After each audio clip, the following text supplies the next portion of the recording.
Hello good morning सबैलाई है। आज चाहिँ अब मेरो यो फाइनल बुढो बोट चाहिँ सार्नु गइरहेको छु। यसको यो सानो पटमा होइन,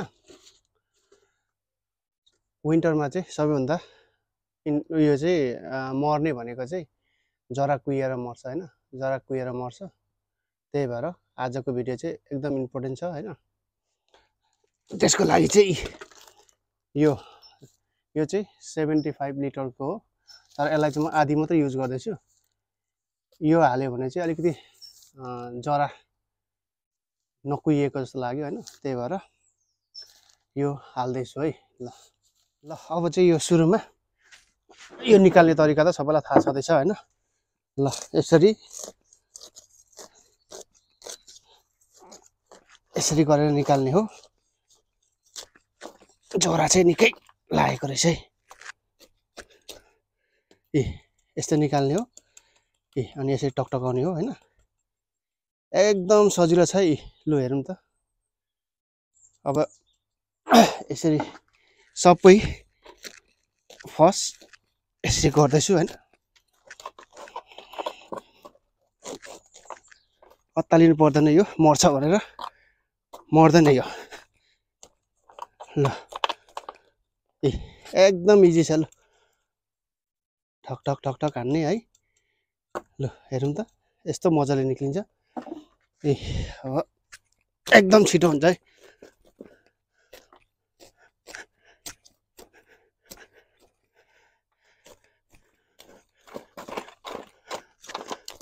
ल अब जाडो महिना पनि लागिसक्यो है।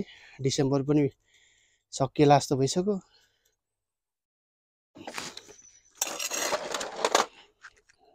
ल निकाल्नुको लागि यसरी गर्ने हो चारैतिर।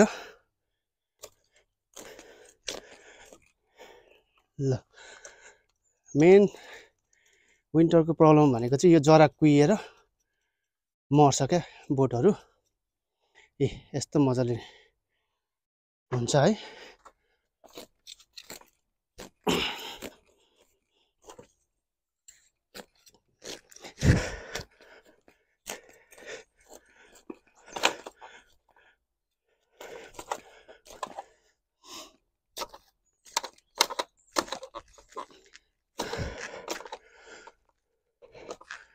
ल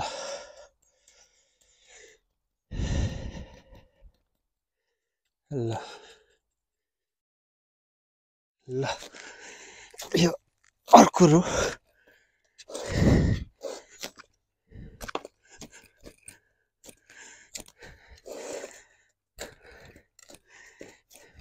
यसरी गऱ्यो भने चाहिँ सानो बोटमा सानो पटमा सार्यो भने चाहिँ मुभमेन्ट गर्नु सजिलो हुन्छ है। ल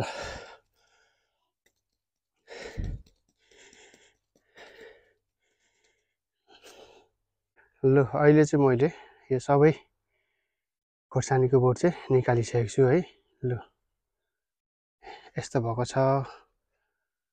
अब यसलाई चाहिँ अर्को सानो पटमा सार्नुभन्दा अगाडि चाहिँ के गर्नु पर्छ भन्दाखेरि यसलाई चाहिँ धुनुपर्छ है। मैले चाहिँ जेट वास चलाउँदैछु धुनुको लागि। किन धुनुपर्छ भन्दाखेरि यसमा भएको यो किराहरू पनि हुन्छ है। यसमा किराहरू अनि यो इन्फेक्सन भएको हुन्छ क्या जरा, त्यसलाई चाहिँ काट्ने हो है। हल्का ट्रिम गरिदिने। ल यस्तो भएको छ है अहिले चाहिँ। अब यसलाई धुने काम हुँदैछ। अब चाहिँ यसलाई चाहिँ म जेट वासरले धुँदैछु है। रेडी छ। ल जेट वासले धुँदैछु है। ल ल अब चाहिँ यो जरा धुनु गइरहेको छु है। मैले चाहिँ जेट वासर चलाउँदैछु।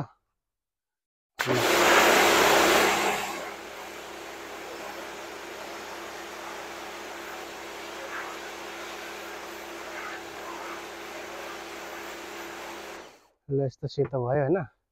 यो धुनुको कारण चाहिँ यसमा भएको इन्फेक्सनहरू सबै उडेर जान्छ होइन।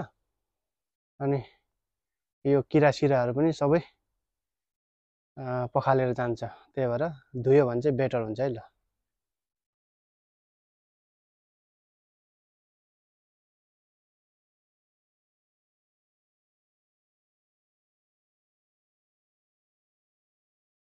अब चाहिँ यसरी सफा गरिसकेपछि यसको यो किराहरू हैन किराहरू अनि यो इन्फेक्सन भएकोहरू सबै पखालेर गइयो। अब यसलाई चाहिँ के गर्नुपर्छ भन्दाखेरि यसरी यो कपाल काटे जस्तो काटिदिने यसरी काटिदिने। ल छप्प काटिदिने यसरी। ल नडराइकन यतिको गरेपछि यो इन्फेक्सन भएको जराहरू पनि काटेर पठाइहाल्यो। यो बुढोहरूलाई पनि काटिहाल्यो।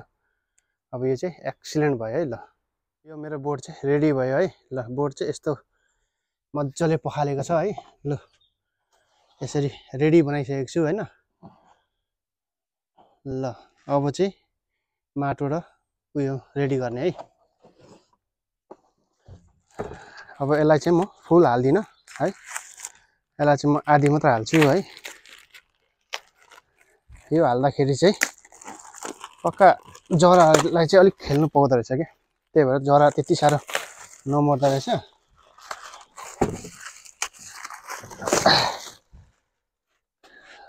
ल यो चाहिँ यो है। ल है के हो यो कोको कोयर रहेछ है।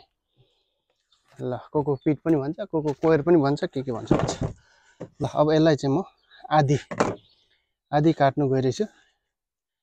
यसले काट्दैछु है सजिलो।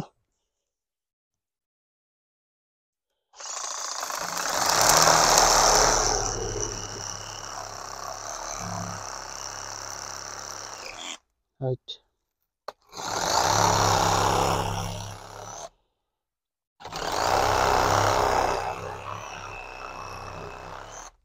मेसिनले अलिक सानो भयो, आराले काट्दैछ है।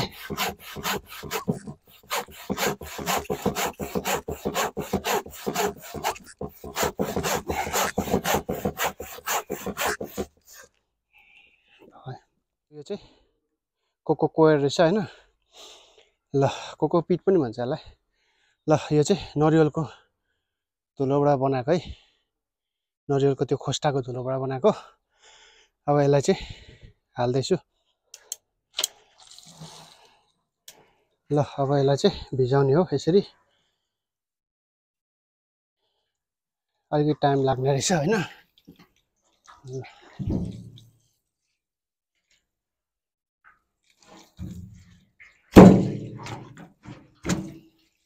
अब यो भिज्नु टाइम लाग्ने रहेछ।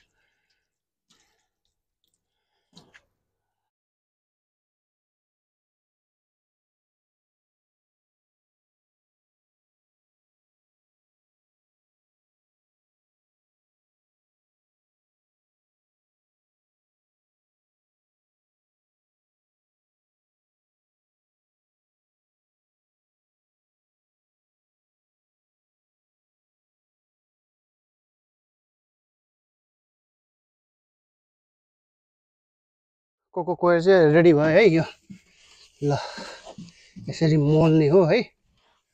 ल अब यसमा चाहिँ मल र माटो मिसाउने हो है। अहिले चाहिँ मैले यति मात्र लिएको छु।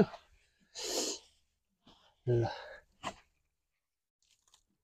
ल ल यसमा चाहिँ माटो, मल है अनि कोको कोयर भन्ने चाहिँ मिक्स छ है। ल अब चाहिँ यो चाहिँ 15 सेन्टिमिटर पटमा 15 सेन्टिमिटर पटमा चाहिँ हाल्दैछु है। ल अब यो चाहिँ मेरो 15 सेन्टिमिटर पट हो, 15 सेन्टिमिटर पट। अब यसलाई चाहिँ चर्लक्क यसरी राख्नु गइरहेछु। केही छैन है, एकदम इजी छ। यसलाई यसो थिचिदिनु चाहिँ पर्छ है। ल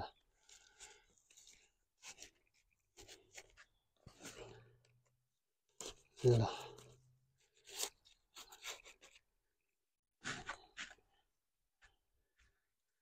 यसरी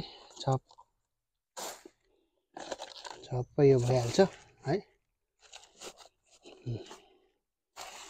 सर्लक्कै हाल्नुलाई केही छैन।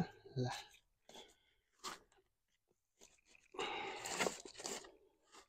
मेन कुरा चाहिँ अब पानी हाल्नु हुँदैन यसमा, यो अलरेडी चिसो छ है। अब चाहिँ पानी नहाल्ने। ल आजको प्रोजेक्ट यस्तो भयो है। यो चाहिँ बुढो बोट नेक्स्ट इयरको लागि सानो पटमा 15 सेन्टिमिटरको पटमा सारेको है। ल अब चाहिँ पानी हाल्नु हुँदैन है। समर मार्च एन्डसम्म चाहिँ अब पानी हालिँदैन है। ल यस्तो भयो। अब दामी फलाइन्छ है नेक्स्ट इयर चाहिँ। ल